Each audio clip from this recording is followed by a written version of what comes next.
ya va a contar cómo fue premiado por los concursables del MEP.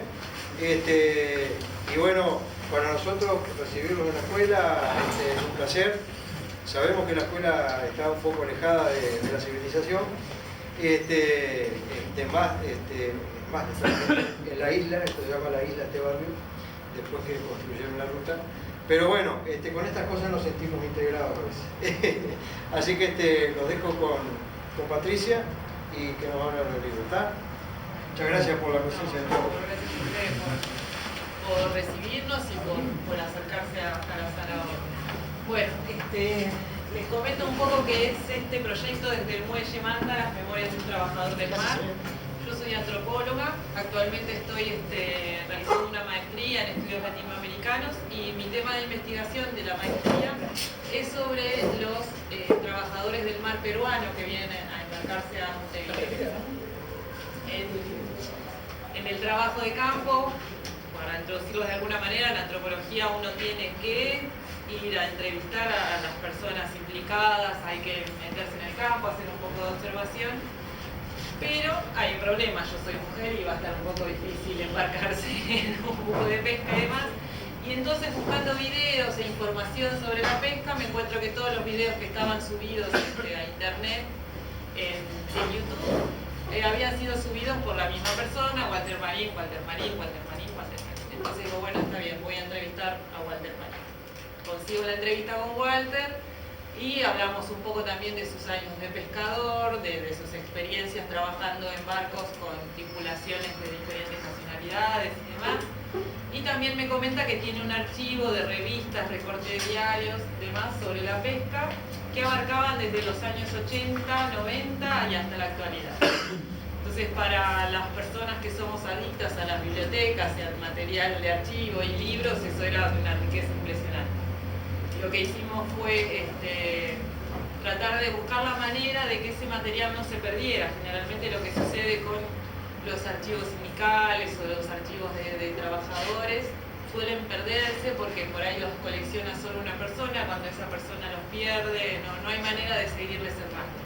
Entonces lo interesante era poder hacer desde un trabajo de, digitalización de esos archivos, pero también era súper importante divulgar esa información, porque ahora, como decía el profesor, estamos como en la isla y un poco apartados de todo. Aunque somos un país costero, aunque tenemos pesca industrial, muy poco sabemos los que no estamos involucrados en el tema sobre la pesca, sobre la vida sobre un buque, sobre las cosas que implica la tarea en los barcos de pesca.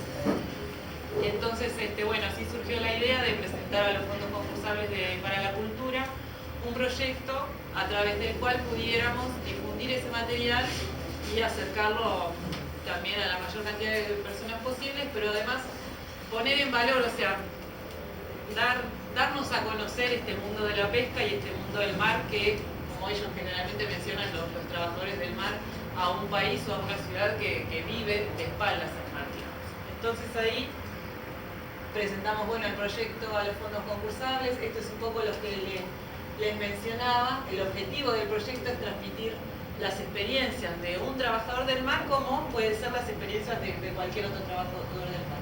Ahí está Walter con su maquinita registrando todo, porque todas las actividades que hay de sindicato, movilizaciones o videos o lo que suceda en el muelle, rederos o demás personajes del muelle van a estar siendo registrados. Como les decía, los objetivos del proyecto son salvaguardar el material de archivo, difundir las experiencias y poner en valor ese trabajo. Las actividades del proyecto implicaban la revisión bibliográfica para personas que como yo no teníamos conocimiento de la pesca, la realización de entrevistas a pescadores para ir introduciéndonos un poco más sobre los temas de artes de pesca o cosas que en realidad no podíamos tener acceso.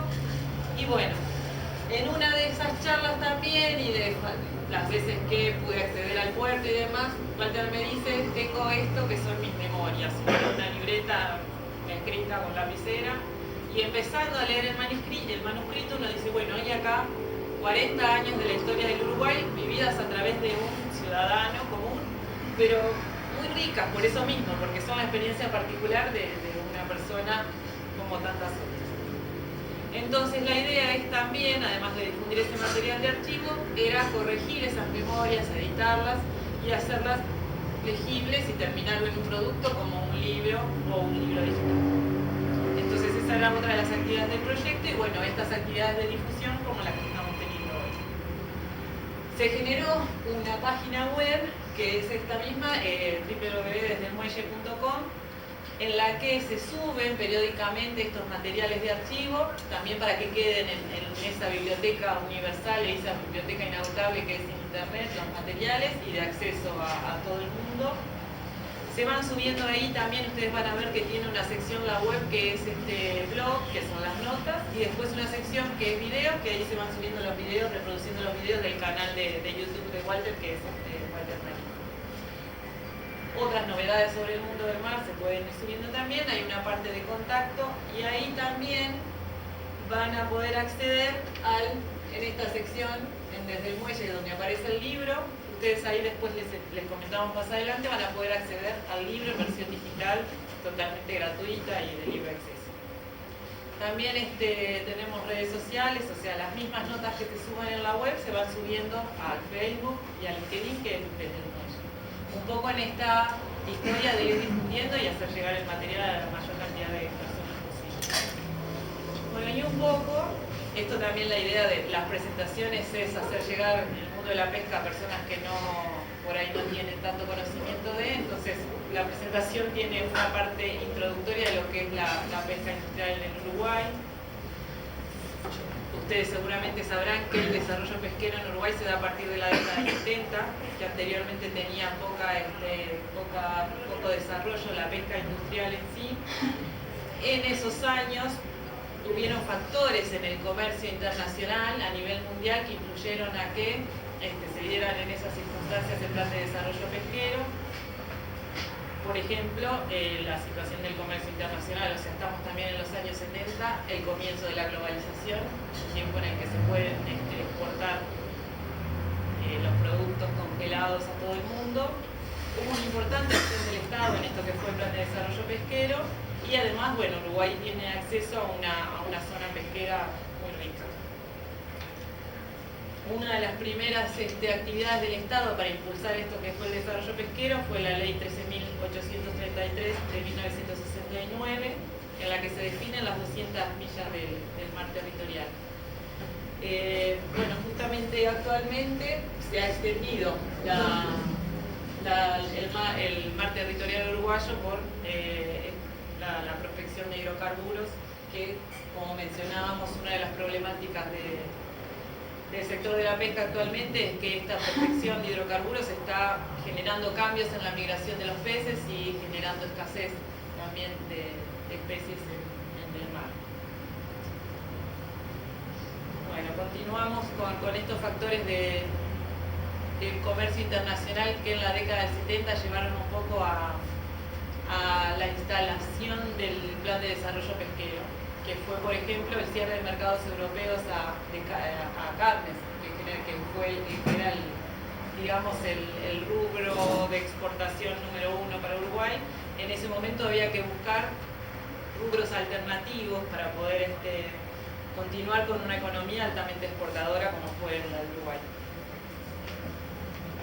Como les decía, antes de 1974 se exportaban unas 16.000 toneladas por año y después de la década del 80, después de la implantación del plan de desarrollo pesquero, se pasaron a exportar 140.000 toneladas por año. O sea, fue un cambio importante y trascendental el plan de desarrollo pesquero en la pesca industrial, precisamente. Y como les decía antes también, el Estado tuvo un papel fundamental a través de la exoneración de impuestos, a través de facilitar el acceso a créditos para poder comprar embarcaciones, instalar plantas productoras los autores que han trabajado sobre la pesca dividen el complejo pesquero uruguayo en estas tres etapas: la captura, la industrialización y la comercialización. En la captura en los 80, por ejemplo, había unos 541 barcos artesanales y 37 barcos de flota costera, 51 de altura, 16 atuneros Y la técnica que usaban estos buques, el arte de pesca, es el de arrastre. Ustedes conocerán lo que implica el arte de pesca de arrastre. Las especies que se capturaban en el 80 eran sobre todo la merluza, la corvina y la pescadilla, y en esa época el atún sobre todo era explotado por empresas japonesas y taiwanesas, y en algún momento de la década de los 80 también se intentó explotar el anchoita. La estructura empresarial en esos primeros años del Plan de Desarrollo Pesquero contaban con una baja o nula participación de empresas estatales, en ese momento existía ILPE aún, y empresas autogestionadas y familiares. Había una mediana presencia de empresas extranjeras y una alta participación de empresas privadas nacionales. Había una gran concentración en unas pocas empresas. En la actualidad se calculan unos 60 barcos de pesca, de captura. La técnica continúa siendo de arrastre y las especies continúan siendo la merluza, la corvina y la pescadilla. No ha habido diversificación en cuanto a las especies que se capturan, lo cual genera un esfuerzo sobre estas especies bastante importante. En cuanto a la comercialización, como les decía, se comercializan esas pocas especies y es sobre todo la captura es sobre todo volcada hacia la exportación. El comercio interno es bastante marginal en cuanto al destino de las capturas de la pesca. Enfocándonos sobre todo en el tema de captura y sobre los trabajadores del mar. Generalmente con respecto a trabajadores de otras ramas como industria y comercio y demás, han tenido un reconocimiento tardío de los derechos laborales. Por ejemplo, seguro de paro, el derecho a despido y demás, se ha accedido a esos derechos tardíamente a través de una lucha bastante interesante. Lo que comentábamos que había leído por ahí era que, por ejemplo, muchas veces durante la década del 80, la paga a la parte se utilizaba como excusa para decir, bueno, no se trata de un trabajador en situación de dependencia, sino que es mi socio. Ustedes sabrán que la paga a la parte uno se divide un porcentaje de las ganancias y en esa época también había que participar en los costos de la expedición. Había que participar en los costos de combustible, alimentación, vestimenta. Compartir con el empresario todos los riesgos de los costos de producción. Y bueno, también un poco ahí también se distribuía según el porcentaje de captura. Entonces